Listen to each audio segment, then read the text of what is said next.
Boa tarde, minhas amigas, boa tarde, meus amigos. Nós estamos aqui na Sociedade de Estudos Espíritas Francisco de Assis, hoje, dia 12 de agosto de 2024, segunda-feira. Nesse horário, nós faremos o nosso estudo de O Livro dos Espíritos. Hoje eu estou com o velhinho, Livro dos Espíritos aqui. Essa publicação de Allan Kardec, né? Esse meu livro é de 1990, bem velhinho mesmo.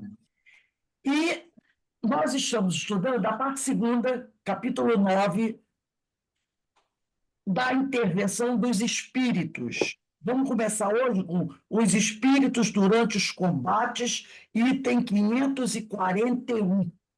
Esse é o nosso estudo de hoje. Mas antes de iniciarmos aqui o estudo, vamos elevar o nosso pensamento ao alto, a Jesus, o mestre, Jesus, o médico das almas, ao Pai Criador, aos espíritos amigos, né? A toda essa pleiade de espíritos que tanto tem nos ajudado na nossa caminhada, rogar ao Senhor que nos abençoe, que nos fortaleça, que nos auxilie a encontrar o melhor caminho para que a gente possa crescer, para que a gente possa prosperar, para que a gente possa realmente nos tornarmos aqueles servidores que o Senhor tanto necessita. E também pedir ao Pai que abençoe e ampare todos aqueles que se encontram hoje, Senhor, em sofrimento, em agonia, em revolta. Nós sabemos, Senhor, que nós tivemos há pouco tempo, né, aqui no Brasil, um acidente gravíssimo em São Paulo aéreo, onde as famílias, né, dessas pessoas se encontram algumas muito revoltadas com tudo que aconteceu. Então, são pessoas que estão acusando um, acusando aqui, acusando ali. A gente entende isso, né? Então, a gente só pede a Deus que tranquilize esses familiares, né? Faça com que eles consigam se acalmar, consigam ter suas energias equilibradas e para que também esse desespero não venha se refletir dos nossos irmãos que deixaram, né, a terra, que desencarnaram, que esses também sejam amparados onde quer que estejam, também sejam consolados, com certeza deverão ainda estar em repouso, né? Aquele período normal de. A gente chama de perturbação, mas não quer dizer que o espírito seja perturbado, mas é perturbação energética, né? Mental. Eles estão ali sendo tratados, atendidos, e nós pedimos a Deus que ampare-os. Ampare-os, mas também ampare as famílias que ainda se encontram sem entender o que aconteceu, né? Então é normal essas atitudes, que todos possam ser amparados pela sua imensa misericórdia, Senhor. Graças a Deus. E, gente, como eu falei para vocês, estou no Rio de Janeiro. Então, aqui as coisas estão um pouco improvisadas. Eu estou da casa da minha mãe. Qualquer problema que haja de luz, que a internet, qualquer coisa, eu quero que vocês compreendam, já sabem por quê, tá? E aí a gente vai tentar se arrumar. Se Deus quiser, vai dar tudo certo. Mas antes de nós começarmos aqui, eu queria fazer uma recomendação a vocês.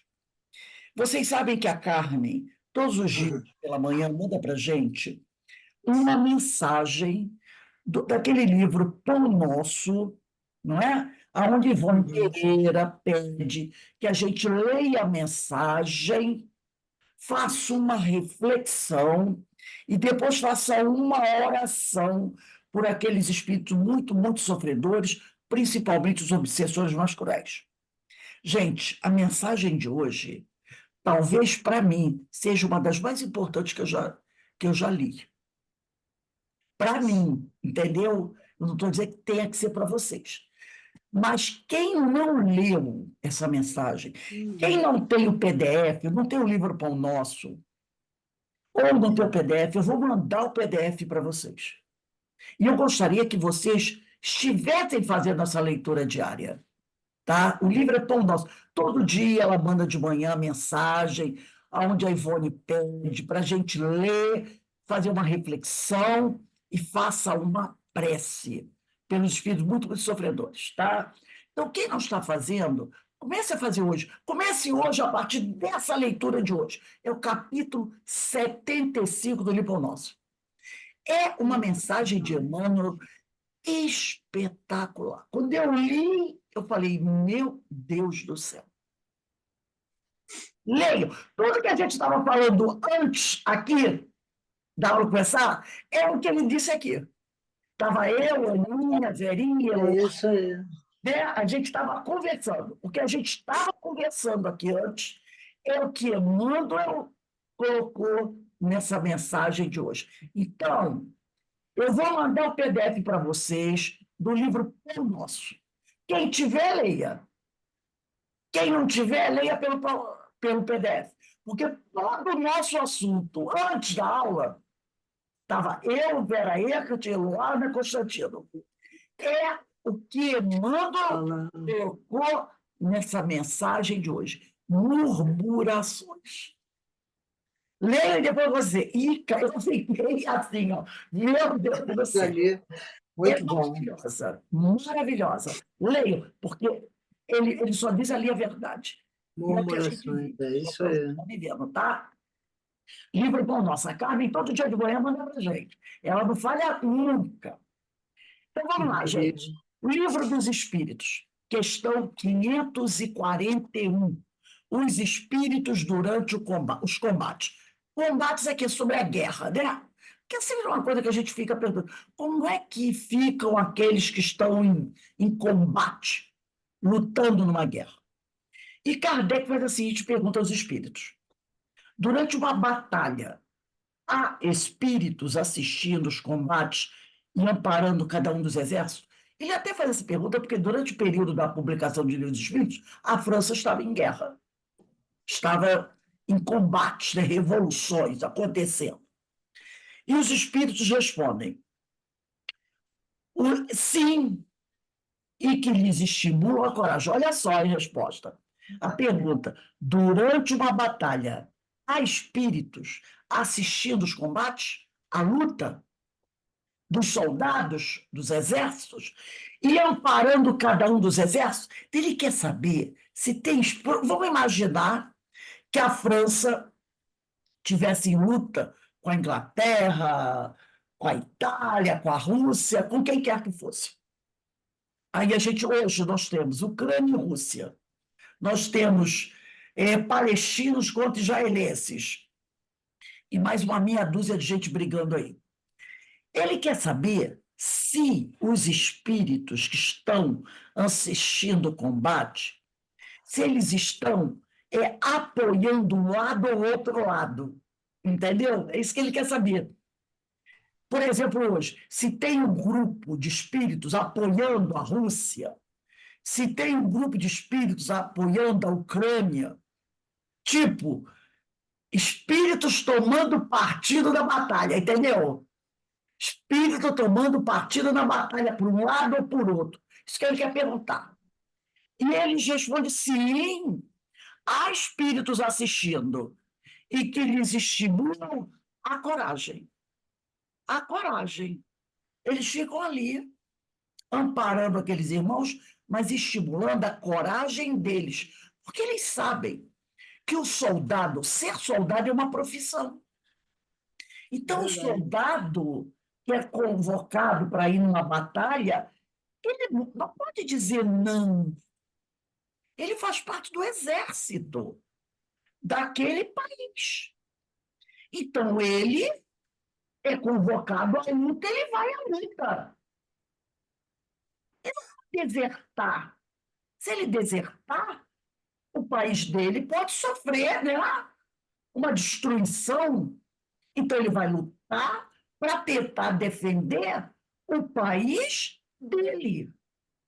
Então, o que ele diz aqui? Os espíritos estimulam a coragem daqueles soldados. Tipo, tenha coragem, siga em frente. Entendeu? Eles não ficam condenando quem está na luta. Eles estimulam Lutam pelo Estado. daquele soldado. O que é condenado é como é que você procede em combate? Com ódio, com maldade. Então, por exemplo, quando um grupo é preso, né, é feito prisioneiro, aqueles que fazem o grupo prisioneiro, como é que eles tratam os prisioneiros? Não, nós não fazemos prisioneiros, fuzila todo mundo. Pode ser um procedimento, né? Temos ordens de não levar prisioneiros. Então, todo aquele que a gente prender, a gente mata e não leva prisioneiro. Já tem outro exército que diz, não, nós fazemos prisioneiro. Nós temos um campo de prisioneiros, onde colocamos os prisioneiros de guerra lá. Qual é o modo como vocês tratam os prisioneiros de guerra? Nós sabemos que existe a Cruz Vermelha, né? É uma das instituições mais antigas. A Cruz Vermelha, pelas leis internacionais, ela tem o direito de entrar em qualquer campo de guerra. Ela é, tipo, não faz parte daquilo. Então, se você tem tipo, Rússia e Ucrânia, os soldados, os médicos da Cruz Vermelha, os funcionários da Cruz Vermelha, tanto podem visitar, é, é neutra, a Carminha botou que ela é neutra. Então, ela tanto pode visitar o campo de concentração, o campo de prisioneiro da Rússia, para Quanto da... comida, remédios, ajuda, carta dos parentes. Como ela pode visitar levar para o hospital e tudo. de prisioneiro da Ucrânia e levar comida, remédio, cartas, tudo que eles precisarem. E a ordem é a seguinte: o chefe daquela nação tem que permitir a entrada da Cruz Vermelha nos campos para verificar se estão sendo respeitados, entendeu? Porque aquele que não permite, o que ele espera que vai acontecer com os soldados deles que estiverem presos pelo outro exército? Então, a ideia é a seguinte: eu trato bem o prisioneiro inimigo, porque o meu soldado, quando for preso lá, também será bem tratado. Mas a gente sabe que isso não acontece sempre, né? Há países que não aceitam, destroem até, não viu lá Israel, que foi destruído até hospitais da Cruz Vermelha? Então, esses que não seguem essas leis internacionais, esses são aqueles que vão contra a lei divina, porque não respeitam o outro. Então, a espiritualidade não condena o soldado que vai para a guerra, mas qual é o seu comportamento em respeito àquele que você prende. Entendeu? Como é o comportamento dos líderes? São assassinos, psicopatas, que a gente sabe que tem, né? Um monte de assassino psicopata que fica só nos escritórios dando as ordens para os soldados se acabarem. Por exemplo, acho que foi a Primeira Guerra Mundial, não me lembro se foi a primeira, acho que foi da Primeira Guerra Mundial, os soldados russos, né? Eles tinham ordem de atacar e não podiam recuar. Eu acho que foi, não me lembro se foi a Primeira Guerra Mundial ou se foi aquela Revolução Russa, não me lembro bem. Eu sei que eles tinham ordem de atacar. Quando os soldados estavam sofrendo ataque violento, qual é a tendência do batalhão quando está sendo atacado violentamente? Não é recuar, recuar para suas linhas. Quando os soldados russos tentavam recuar, aqueles comandantes que ficavam atrás diziam para os soldados deles: não, vocês não podem recuar, vocês têm que avançar. E eles diziam: mas eles estão nos destruindo, tem que avançar. Como os soldados insistiam em recuar, sabe o que eles faziam? Eles mandavam os exércitos deles matarem os soldados russos que estavam recuando.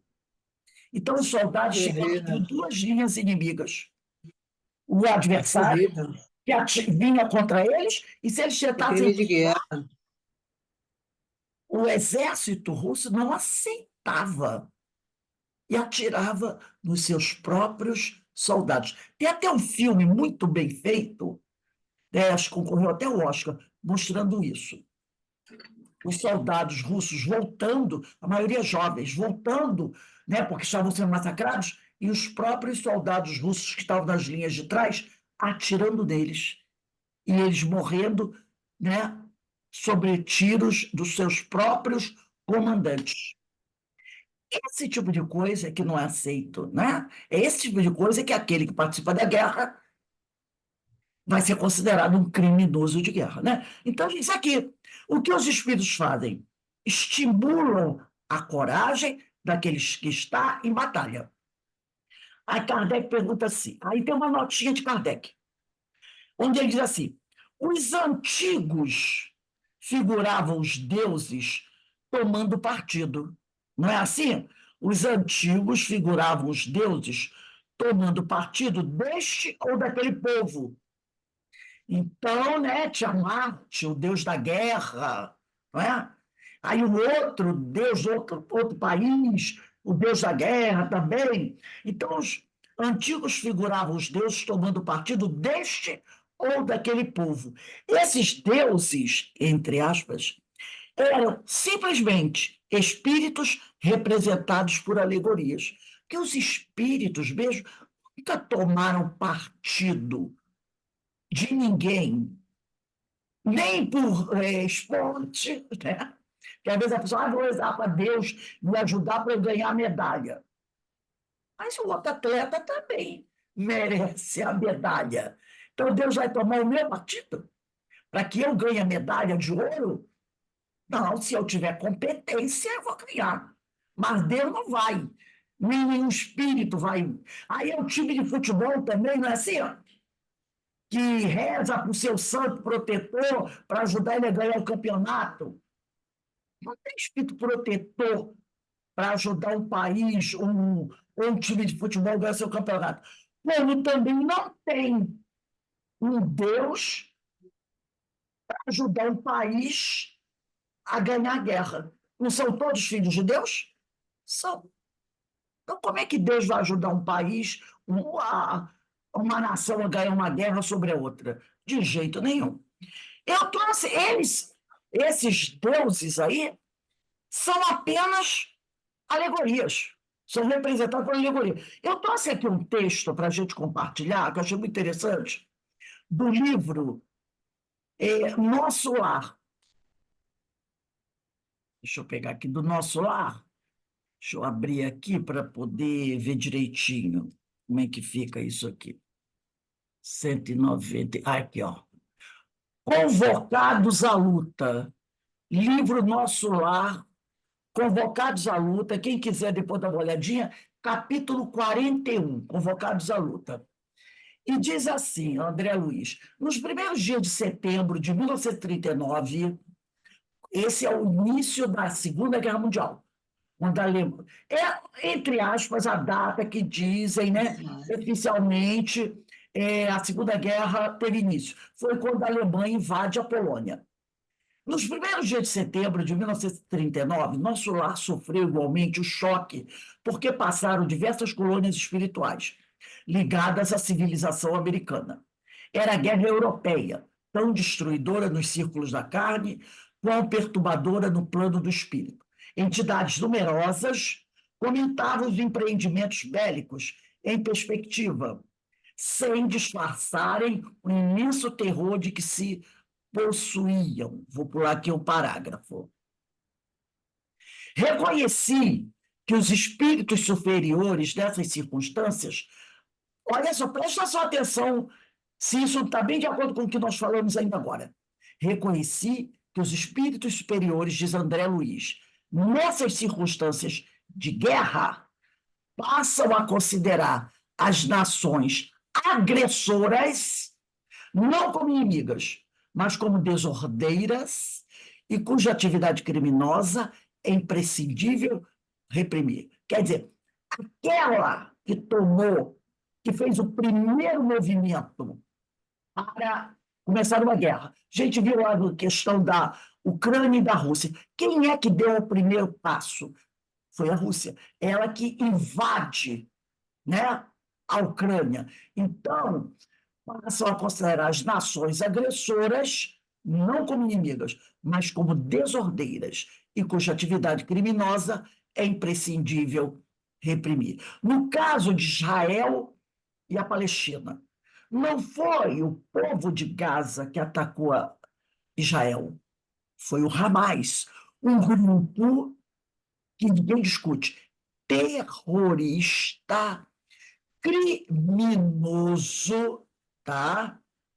Um grupo que todo mundo reconhece, terrorista, criminoso, que atacou Israel. Só que Israel agora, na hora, com aquela ideia de se defender, está, né? Vamos dizer assim, passa. Não é. Quando a gente fala de Israel, as pessoas dizem o povo de Israel. Não. Esse governo que está lá. Porque a grande parte da população de Israel é contra a violência que está sendo realizada na faixa de Gaza, porque eles sabem que aquelas mulheres, aquelas crianças estão ali, não tem nada a ver.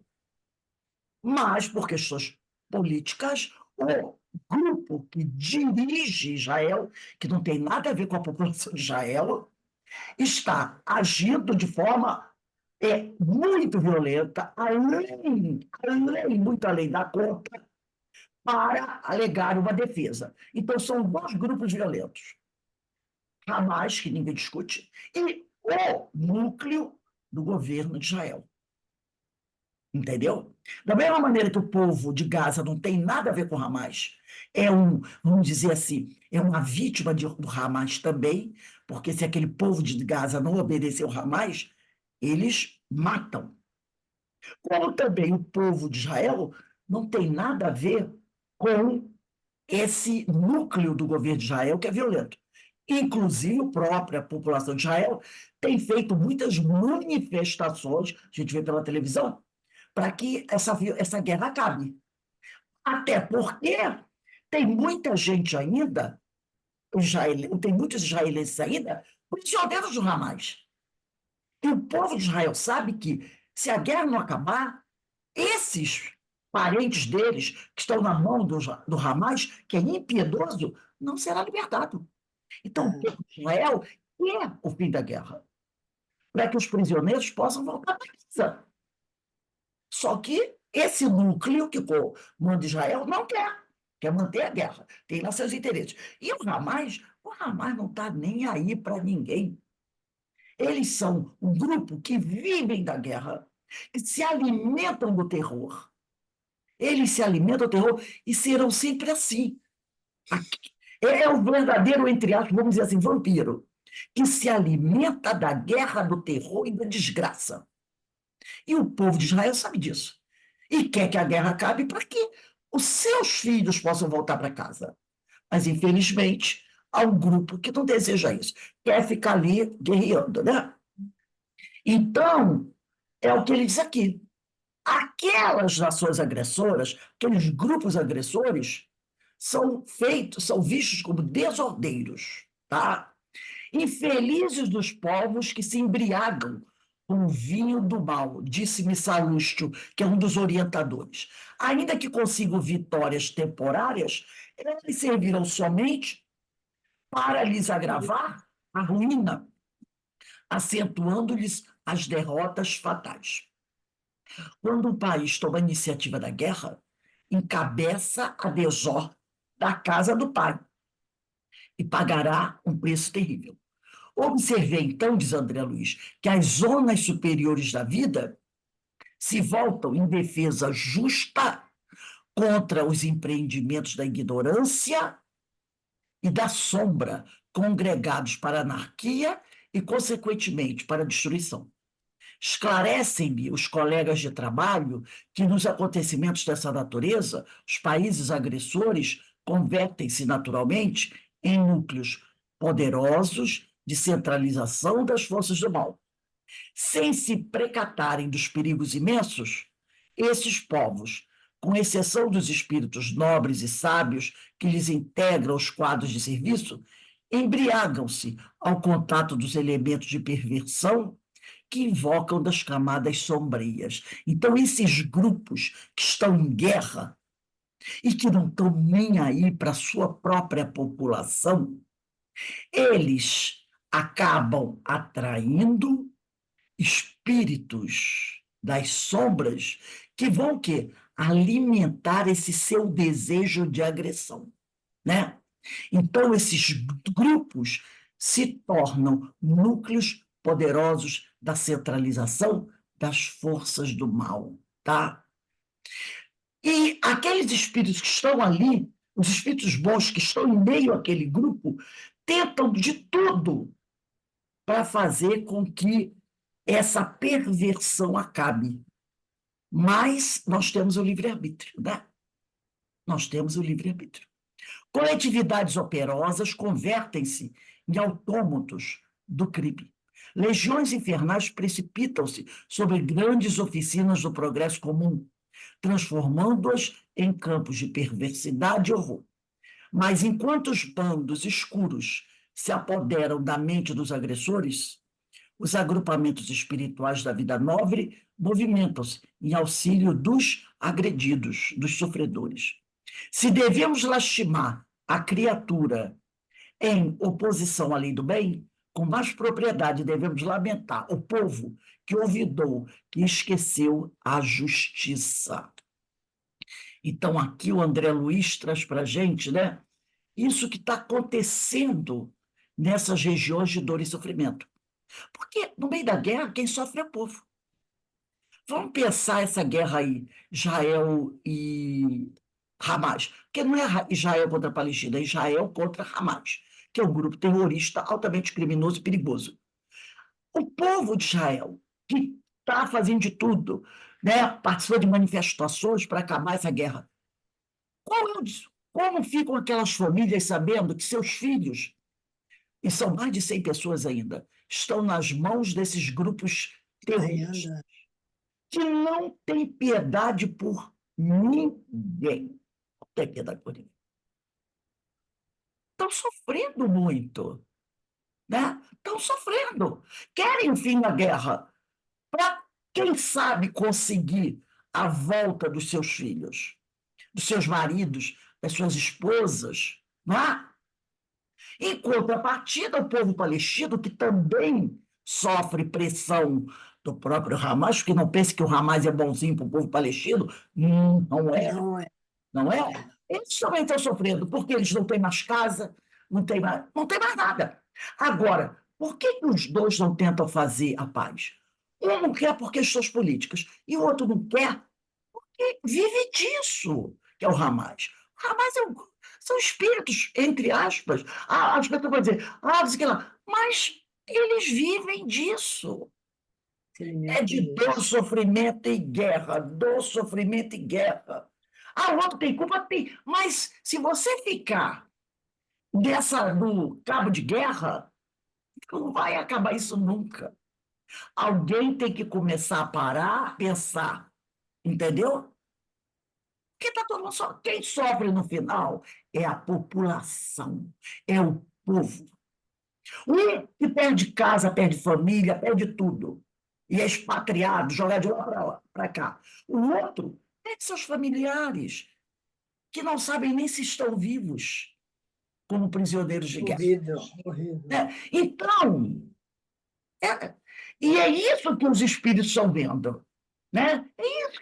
Aí alguém vai dizer, mas o povo palestino sofre muito. Sim, mas o outro também está sofrendo.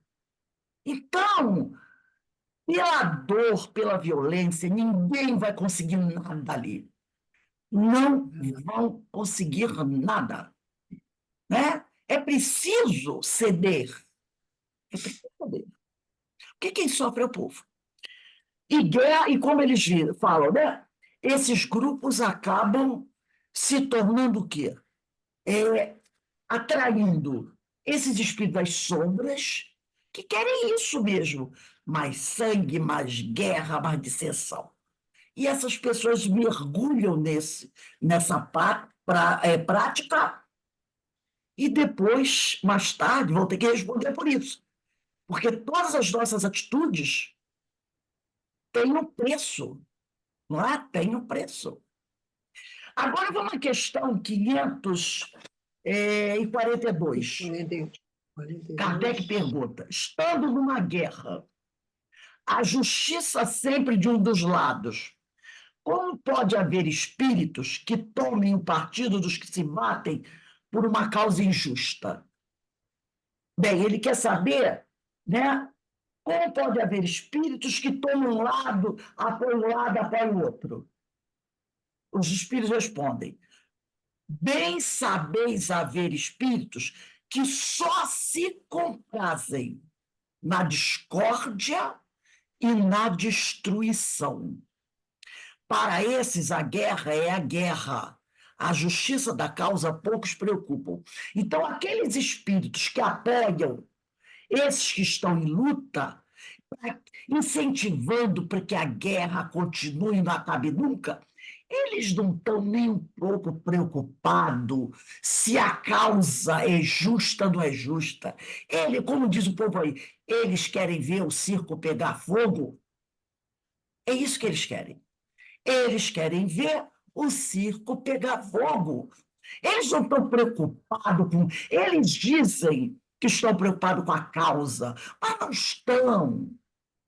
São pessoas viciadas na guerra. Por isso ele diz aqui: bem sabeis haver espíritos que só se comprazem na discórdia e na destruição. Para esses, a guerra é a guerra. A justiça da causa, poucos preconceitos. Daqui a um tempo, se você perguntar para o indivíduo por que você está lutando, ele vai dizer para você: eu nem sei por quê, eu gosto. Quer ver uma prova disso? Normalmente, tem. A gente vê muito isso em filmes e documentários. Quando termina uma batalha, acabou a guerra, todo mundo tem que voltar para casa, tem soldados que não voltam para casa. Não Viva voltam. lá. Porque o cara tomou um gosto tão, tão grande da guerra que ele não volta. Ele se torna mercenário. É isso Ele aí. aluga a alma dele para um país. Porque eles não conseguem viver sem uma guerra. Guerra. Isso Entendi. aconteceu muito no Vietnã, isso aconteceu muito com essa guerra do Golfo e várias outras guerras. Eles não voltam para casa, porque eles não conseguem, eles se acostumaram tanto com a batalha, com a guerra, com isso, com aquilo, eles não voltam para casa. Existem empresas no mundo inteiro, que contratam esses mercenários. Essas empresas têm exércitos. Então, quando um maluco desse ditador na África, em qualquer parte do mundo, ele está fazendo uma revolução ou toma o poder, ele contrata uma empresa dessa, essa empresa manda esse exército deles para lá, para aquele país, para ajudar o líder do país. Fica assim, ó, chegou, arrasou, sem compromisso nenhum. Chega, arrasa, destrói, mata todo mundo. Depois, Vai embora. o vitorioso que contratou a empresa paga o dono da empresa, o dono da empresa paga o seu exército e eles vão embora, parecendo percevejos. Entendeu? Verdade. Então, existem grandes empresas de guerra no mundo inteiro. Não pensem que isso é ficção, é verdade. Verdade. E grande parte desses soldados são ex-combatentes de algum São país, mercenários. ou americanos, ou russos. Eles não voltam para casa, eles se alugam para essas empresas. Normalmente, eles contratam ex-combatentes, porque são homens com muita experiência em batalha e expert em armas, tá? Muitos daqueles snipes e vai por aí afora.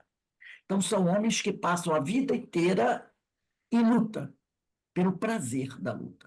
Eles não conseguem abandonar Exatamente. a batalha. Vamos dar uma olhadinha aí no Livro dos Espíritos, questão 742. Mas deixa essa marcada, que a gente vai voltar. Vamos lá, 742. Eu vou pedir para vocês lerem, tá? Alberto, lê a 742 para a gente. 742. Vamos lá. E é O item é guerras, tá? O tópico é guerras, né? Pode ir lá. da face da terra, algum dia a guerra Não, desaparecerá? 742, Alberto. Então tá. Terceira, capítulo 6 da Lei de 742. Tá. 742. Que é o que impele o homem à guerra? Predominância da natureza animal sobre a natureza espiritual e transbordamento das paixões. No estado de barbárie, os povos um só direito conhece, o do maior, o do mais forte. Por isso é que, para tais povos, o de guerra é um estado normal. À medida que o homem progride, menos frequente se torna a guerra, porque ele lhe evita as causas, fazendo-a com humanidade quando a sente necessária. Então, a gente olha o que ele diz aqui. À medida que o homem progride, menos frequente se torna a guerra, porque ele lhe evita as causas, fazendo a comunidade, quer dizer, quando a sente necessária. Quer dizer, fazendo a guerra com a humanidade quando a sente necessária. Fazer uma guerra com a humanidade é bem difícil, né? A gente percebe. Então a gente fica olhando assim. Olha o que ele diz: à medida que o homem progride, menos frequente se torna a guerra. Tudo bem, hoje nós temos menos guerra do que antigamente, mas ainda temos tido muita guerra. Muita guerra, muita birra, né? Basta. E quando eu falo, é que a gente chama atenção para essas guerras grandes, como Ucrânia e Rússia, como faixa de Gaza, Israel. Mas se a gente for para a África, o que tem desses exércitos revolucionários que eu falei, que são mantidos pelas grandes empresas dentro da África, é uma festa. É. Tem países lá que estão em guerra há mais de 50 anos. Lá mesmo no Oriente, a gente vê as pessoas fugindo, né? Morrendo afogado nos botes, fugindo das guerras. Essas guerras que a gente nem liga mais, que a gente nem sabe, só dá atenção para as grandes guerras. Então, quando ele diz aqui, à medida que o homem progride, então a gente percebe o quê? Que a gente ainda não progrediu o suficiente. Porque as guerras continuam acontecendo e humanidade, não. Quando você vê um grupo de pessoas tendo que pegar um barco para fugir do seu país, que está em guerra, e morrem no mar e os corpos aparecem nas praias, ou são impedidas de entrar num país ou outro, são fuziladas, mortas, ou então, quando estão no campo de refugiados, esse campo de refugiados é bombardeado e elas são mortas. Essa guerra é com a humanidade? Claro que não. Então, o que a gente chega à conclusão? Que a gente ainda não progrediu o suficiente para diminuir o número de guerras. Né? Denise, lê a 743.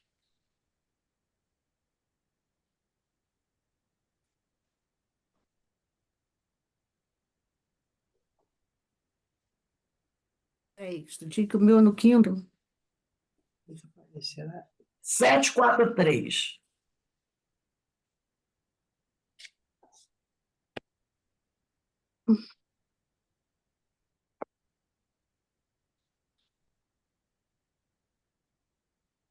A letra tá grande, peraí. Aí tem que diminuir para achar. Tá aqui.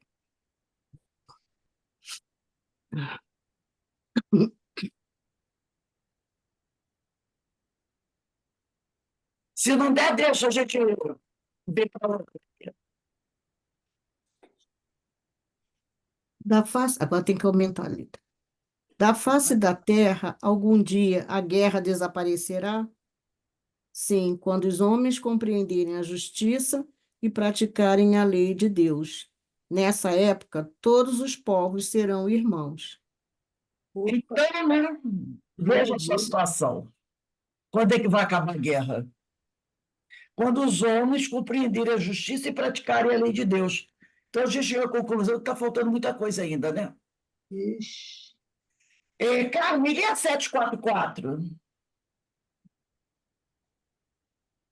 Que objetivou a providência, tornando necessária a guerra, a liberdade e o progresso. Lê a letra. A. Desde que a guerra deve ter por efeito produzir o advento da liberdade, como pode frequentemente ter por objetivo e resultado a escravização?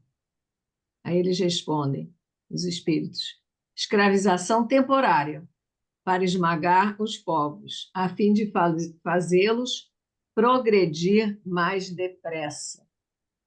Então, muitas vezes, a dor e o sofrimento é necessário para fazer o povo progredir mais depressa.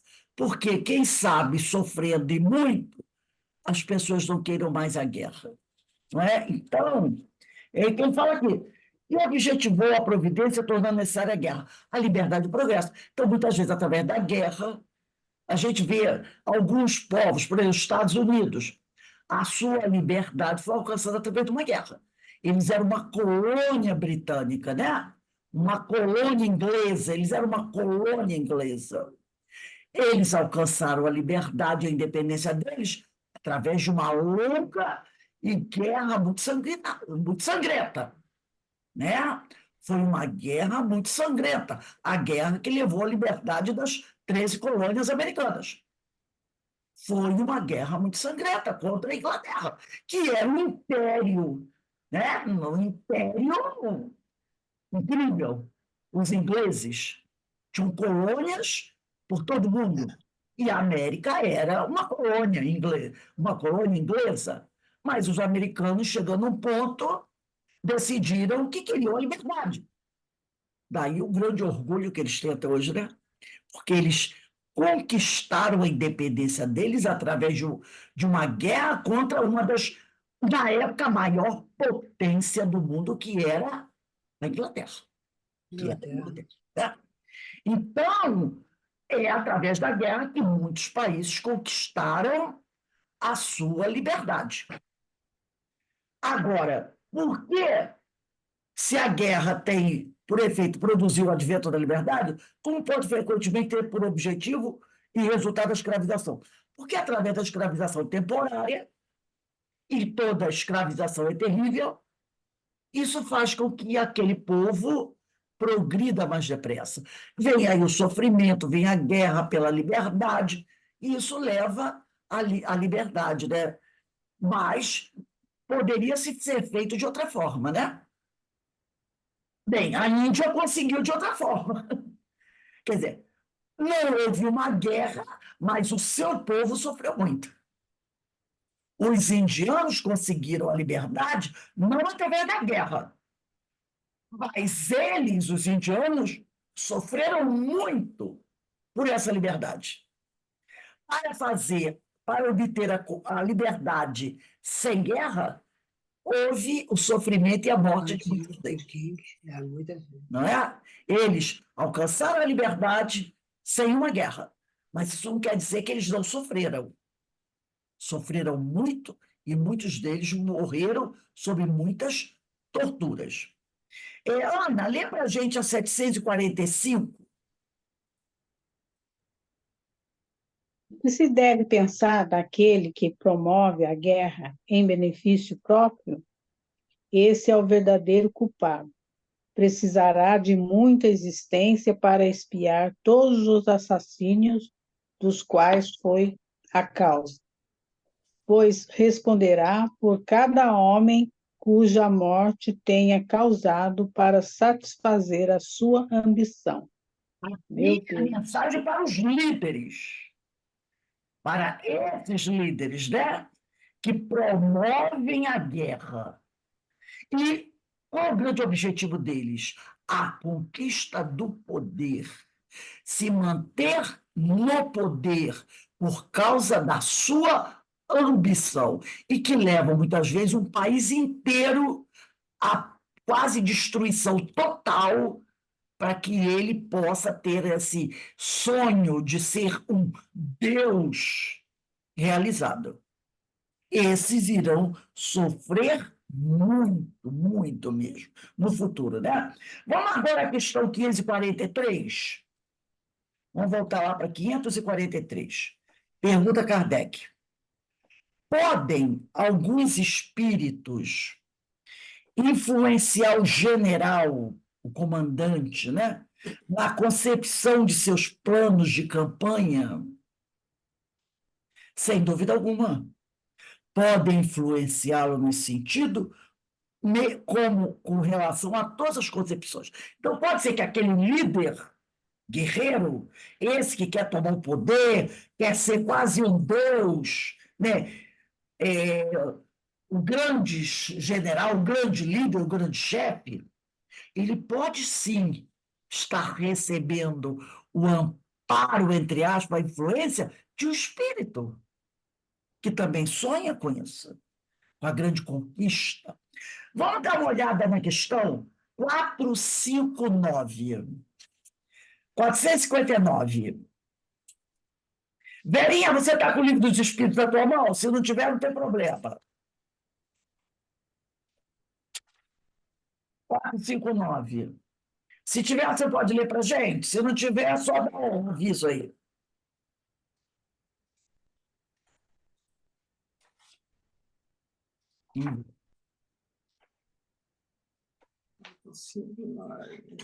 Não, acho que ela não está, não. Ela não está, não.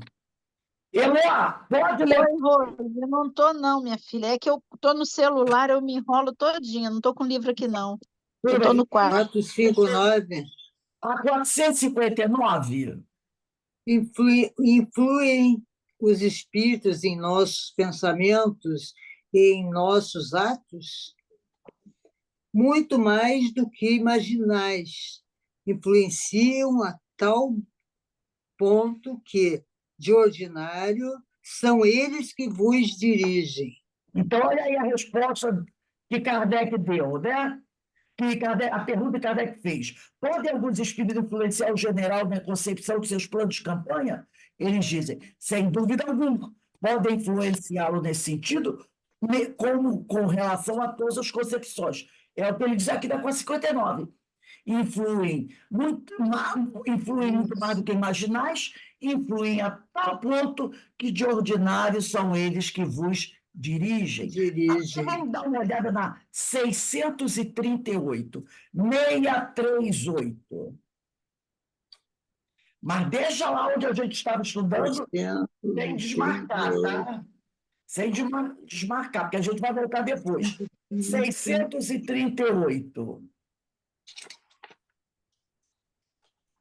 Deixa eu achar. 638, tá aqui. 638.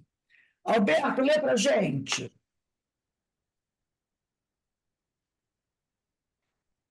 638.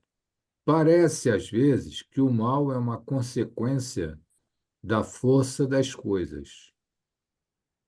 Tal, por exemplo, a necessidade em que o homem se vê, em alguns casos, se destruir até mesmo o seu semelhante. Poder-se-á dizer que há, então, infração da lei de Deus? Embora necessário, o mal não deixa de ser o mal. Essa necessidade desaparece, entretanto, à medida que a alma se depura, passando de uma a outra existência. Então, mais culpado é o homem quando o pratica, porque o melhor o compreende. Então, é aquela pergunta que a gente aqui, né? Parece às vezes que o mal é uma consequência da força das coisas. É igual aquela frase. Há necessidade, às vezes, que haja o escândalo, não é? Às vezes há Exato. necessidade que haja o escândalo. Mas, como ele falou aqui, embora necessário, o mal não deixa de ser o mal. Embora necessário o escândalo não deixa de ser o escândalo, né? Agora, à medida que a pessoa, o espírito, vai evoluindo, vai se depurando, né? Passando de uma reencarnação para outra, mais culpado ele será quando compreende melhor as coisas, mas ainda pratica o mal. Então, conforme você vai evoluindo, você tem Tomar que consciência. ir deixando de praticar esse mal. Se você vai evoluindo, mas ainda tem prazer na prática do mal, sua responsabilidade é maior. Porque a quem muito foi dado, muito será cobrado. Porque o que a gente espera? Que conforme a pessoa vai evoluindo, ela vai compreendendo melhor as coisas e vai deixando de praticar o mal. Mas a partir do momento que a pessoa vai fazendo conquistas, vai adquirindo conhecimentos e utiliza isso para o mal, quantas pessoas a gente conhece que cresceram intelectualmente, que têm grande conhecimento e usa tudo isso para o mal? Isso será cobrado dessas pessoas. E muito cobrado. Porque ela vai ser o contrário. Quanto mais conhecimento, mais você iria evitando o mal. O mal. É isso que a gente vê acontecer. Né? Denise, lê a 640 para a gente.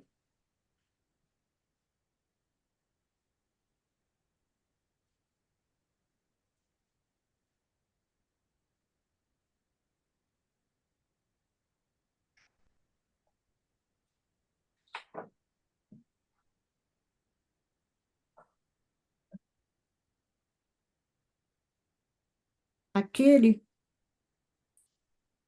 que não pratica o mal, mas que se aproveita do mal praticado por outrem, é tão culpado quanto este, é como se o houvera praticado. Aproveitar do mal é participar dele. Talvez não fosse capaz de praticá-lo, mas desde que, achando-o feito, dele tira partido, é o que aprova.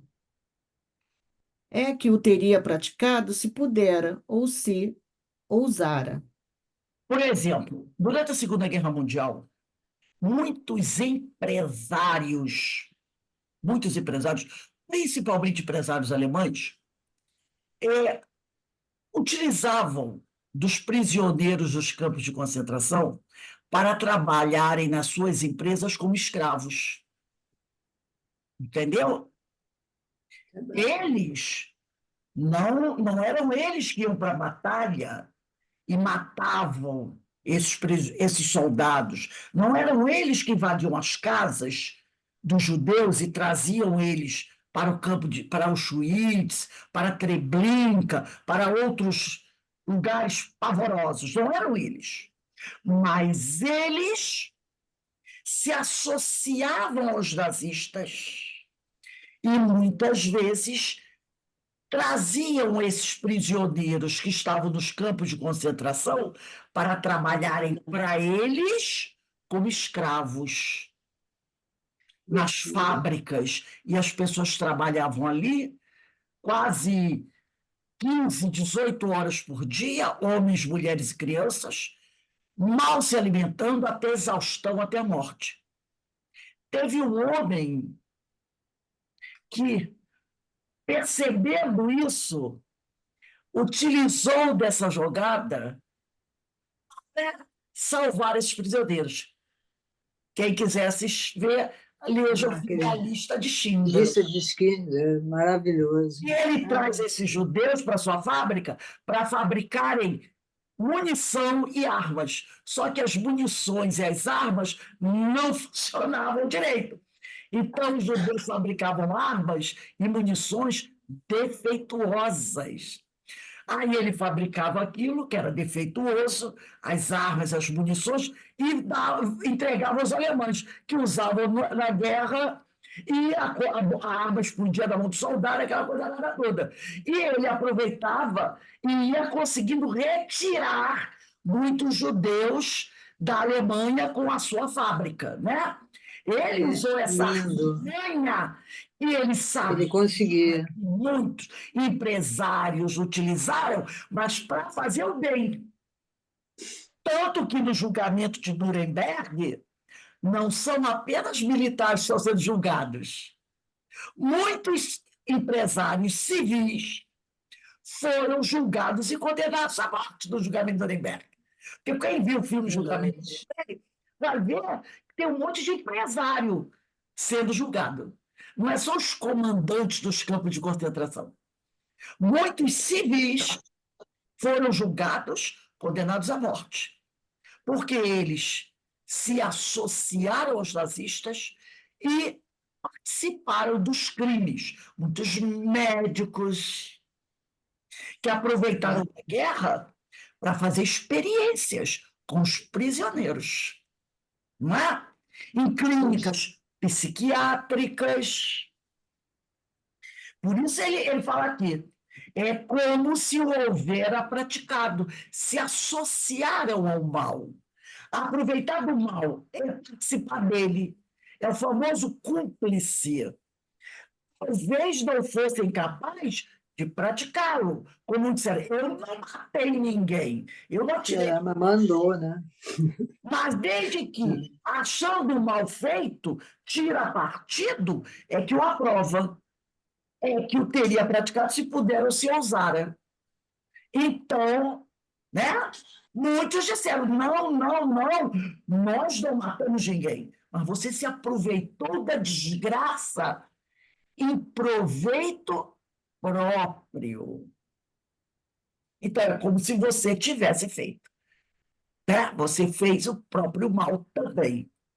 Então, isso é muito interessante. Vamos lá, 544. Poderiam maus espíritos suscitar-lhes planos errôneos com o fim de levá-los à derrota? Podem. Quem disse que o espírito com que você sintoniza e que é mau vai querer sempre o bem de você? De repente ele sintoniza com você, porque ele diz assim, eu vou arrebentar com ele. Tipo assim, eu vou levá-lo até a beira do abismo. Depois eu digo para ele, pode dar mais um passo, está tudo bem. Lembra uma historinha que conta assim? Que um cara vem dirigindo, né? Aí o espírito fica no ouvido dele assim, vai, pisa fundo. E ele pisa, e botou 100, e o espírito diz para ele, vai, ele 150, e o espírito pisa, pode que vai dar, e o cara incentivado pisa. Quando ele atravessa o cruzamento, e o outro carro joga ele longe, o espírito vira para ele e diz assim, não deu. Entendeu? Só quando ele pisa, vai. E ele pisava, ele ia. Aí, quando ele atravessou o cruzamento, veio um carro grande, jogou ele longe, aí o espírito olhou para ele jocosamente. Agora não deu. Então, quem disse que o espírito mau, que está ao seu lado, te incentivando para cometer um ato mau, é teu amigo que é o bem seu? É o que ele está perguntando aqui. Poderiam maus espíritos suscitar-lhe, quer dizer, incentivar uma pessoa a realizar alguma coisa errada com o fim de levá-la à derrota? Claro. E olha o que ele diz aqui, ó. Podem. Aí eles dizem, afirmam, e ao mesmo tempo eles fazem uma pergunta. Podem. Mas não tem ele o livre-arbítrio? Quer dizer, ele diz que o espírito pode incentivar você a fazer uma coisa, mas querendo ver a tua desgraça.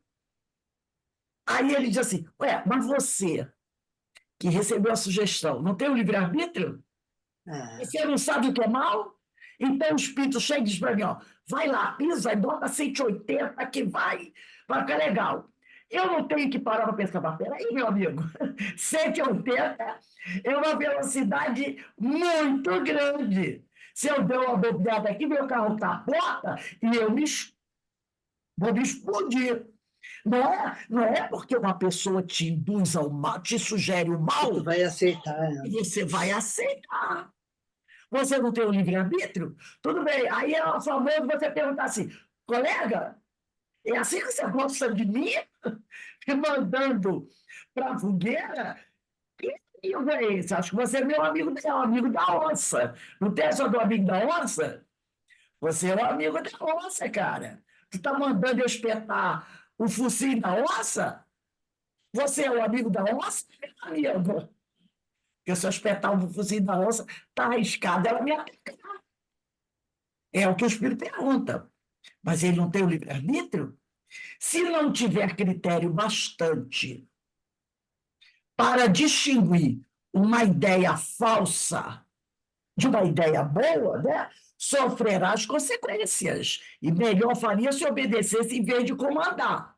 Ora, se você está comandando um exército, é o grande general, e alguém te sugere uma coisa e você não tem capacidade de discernir se aquilo que ele está te sugerindo é bom ou mal, melhor que você, em vez de estar comandando o exército, tivesse sido comandado e outro tivesse seu lugar. Porque se eu estou comandando, eu tenho que saber que fulano está me recomendando uma coisa. Eu digo, peraí, o que você está me sugerindo? Quer que eu vá para a batalha com isso aí? Não, você tem que ter capacidade de dizer, não, essa tua ideia não é boa, não. Vamos para a gente encerrar lá na questão 463. Vamos voltar aqui na questão 545, hoje são 12, a data 19, aqui 19/8/24, na questão 545. Aqui. Nós fomos até 544. Vamos agora da 463. 463. Questão 463. 463. Pega para a gente, Alberta, 463. Dá-se comumente ser sempre bom o primeiro impulso? É exato? Pode ser bom ou mal, conforme a natureza do espírito encarnado. É sempre bom naquele que atende às boas inspirações. Porque é aquela coisa, né? A pessoa diz, o primeiro impulso, né? A primeira ideia é boa, diz, ó, peraí, né? Pode ser bom como pode ser mal, conforme a da natureza do espírito encarnado. Então, não é porque a primeira ideia que chega para você, não quer dizer que seja sempre a boa, vai depender do seu grau evolutivo. Se você é uma pessoa má, por que será que a primeira ideia que vem para você vai ser vai ser boa? Se você é uma pessoa má, é bem possível que a primeira ideia que venha para você seja o quê? Má, de acordo com o seu caráter. Entendeu?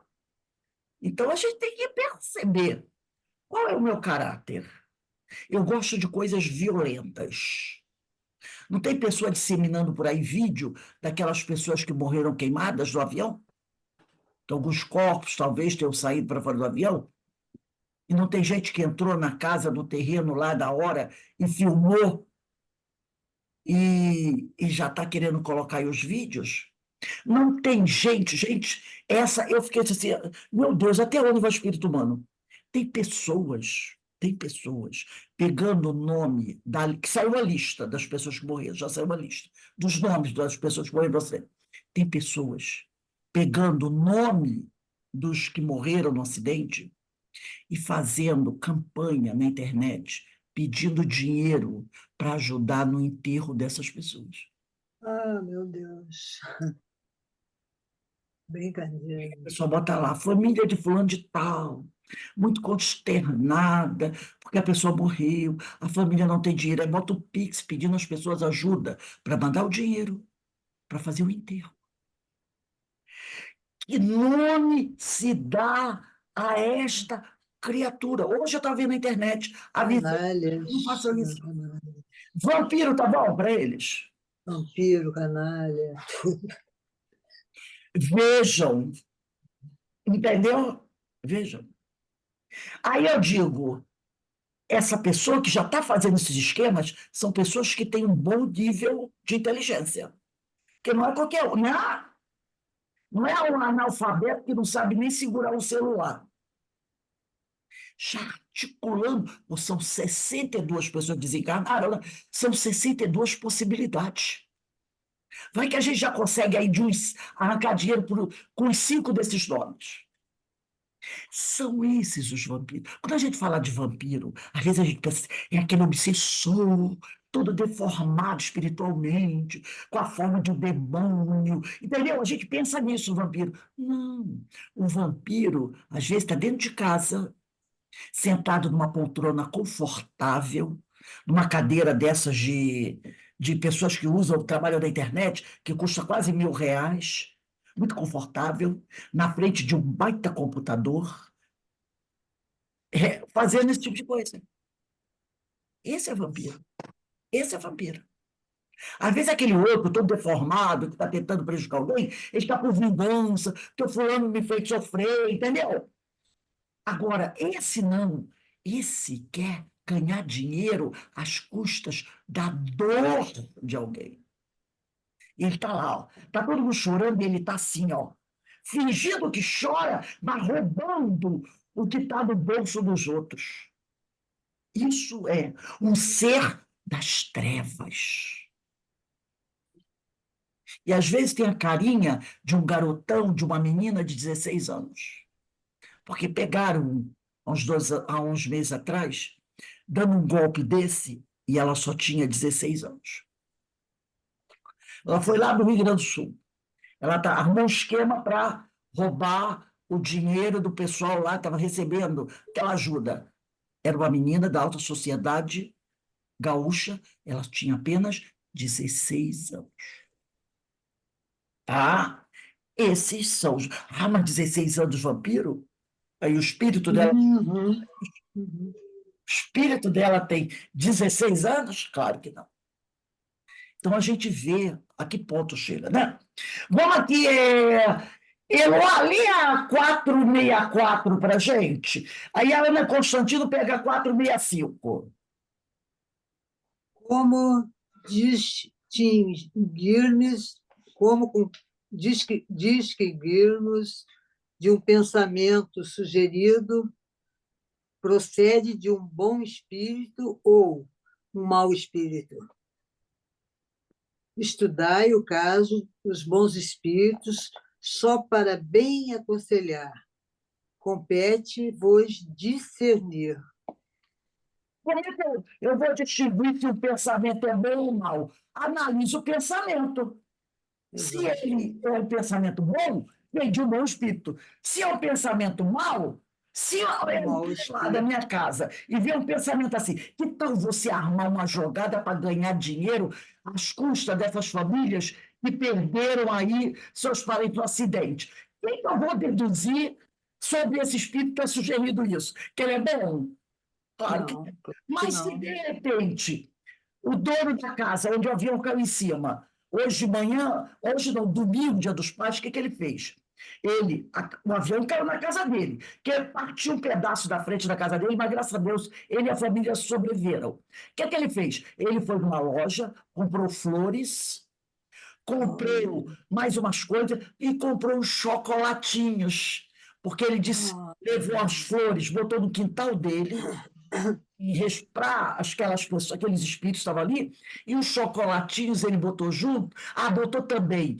Ele botou um jarro com flores, botou uma lâmpada acesa, botou uma vela e botou uns chocolatinhos que ele disse que era para as 2 crianças que morreram no acidente. Gente, isso que deixa a Ele fez gente... uma prece. Se Feliz, alguém né? sugeriu isso a ele, Ai, eu coisa disse que linda, né? foi bom espírito, né? Ó, Foi um bom com espírito. certeza. E ele disse que pretende pegar aquela parte do quintal dele, que é uma casa muito grande, e fazer assim, como se fosse um lugar assim, em honra, né? Em homenagem àquelas pessoas. Vai fazer um jardim bonitinho em homenagem àquelas pessoas. Se foi um espírito que sugeriu isso a ele, pelo pensamento, ele sabe se o espírito é bom, se o Nossa, espírito é mau. maravilhoso, Gente, a né? outra. A Ufa. 465.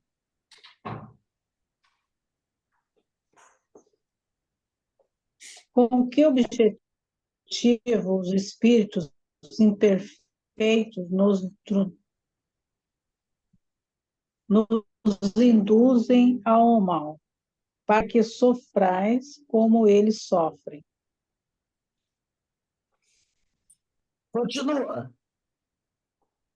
Pode continuar, Ana. Liga o microfone. 465. Está falhando no... Isso diminui os seus sofrimentos? Não. Fazem-no por inveja, ao verem seres mais felizes. Aí vem a B. De que natureza é o sofrimento? 5B. Pode deixar que eu leio. É que está dando uma falhinha aí do som, não está? Qual é a natureza do sofrimento que querem que os outros experimentem? Tá. Os que resultam dores, seres de ordem inferior, afastando de Deus. Então, com que fim os São espíritos... sofredores, né? Com que fim os espíritos imperfeitos nos induzem ao mal? Porque não gostam da gente. Querem ver a gente sofrer como eles sofrem. Esse é o detalhe, né? Então, essa é a razão. Se eu estou me arrebentando, aí eu não quero me arrebentar sozinho. Eu quero levar gente comigo. Carmen, lê a 466 para a gente encerrar. 466. Por que permite Deus que espíritos nos excitem ao mal? Os espíritos imperfeitos são instrumentos próprios a pôr em prova a fé e a constância dos homens na prática do bem. Como espírito que és, tens que progredir na ciência do infinito. Daí o passares pelas provas do mal para chegares ao bem. A nossa missão consiste em te colocarmos no bom caminho, desde que sobre ti atuam influências más, é que as atrais, desejando o mal. Porquanto os espíritos inferiores correm a te auxiliar no mal, logo que desejes praticá-lo. Só quando queiras o mal, podem eles ajudar-te para a prática do mal. Se fores propenso ao assassínio, terás em torno de ti uma nuvem de espíritos a te alimentarem no íntimo esse pendor. Mas outros também te cercarão, esforçando-se por te influenciarem para o bem, o que restabelece o equilíbrio da balança e te deixa senhor dos teus atos. Aí a notinha de Kardec aqui embaixo. É assim que Deus confia à nossa consciência a escolha do caminho que devamos seguir e a liberdade de ceder a uma ou outra das influências contrárias que se exercem sobre nós. Então, né, o nosso livre-arbítrio está na base de tudo. Nosso livre-arbítrio está na base de tudo, né? Então, os espíritos têm a missão de nos colocar no bom caminho, e desde que sobre ti atuam influências mais, é que nós as atraímos, né? Desejando o mal. No momento que a gente deixar de desejar o mal, esses espíritos não vão mais atuar sobre nós. Então, né, cabe a cada um buscar o melhor caminho, né? Buscar seguir os ensinos de Jesus. Então, a gente vai encerrando aqui, né, o estudo do Livro dos Espíritos de hoje. Semana que vem a gente volta, continuando com a questão 545, e é bem interessante, né? Quando a gente lê esses trechos, a gente. Ah, os soldados, os espíritos da guerra. Ah, olha, isso é coisa de lá daquela época. Não, é bem atual o tema, né? Que a gente, infelizmente, está vivendo. Então, gente, nós vamos encerrar aqui. Daqui a pouco a gente vai estar com o nosso livro da Recordações da Mediunidade, tá? Do livro da Ivone Pereira, e agradecendo a Deus, agradecendo aos espíritos amigos pela oportunidade que eles nos dão de recebermos essas orientações, porque com certeza isso vai nos ajudar muito na nossa caminhada. Que o Senhor nos abençoe. Eu vou parar aqui, tá? Deixa eu parar aqui de interromper a gravação.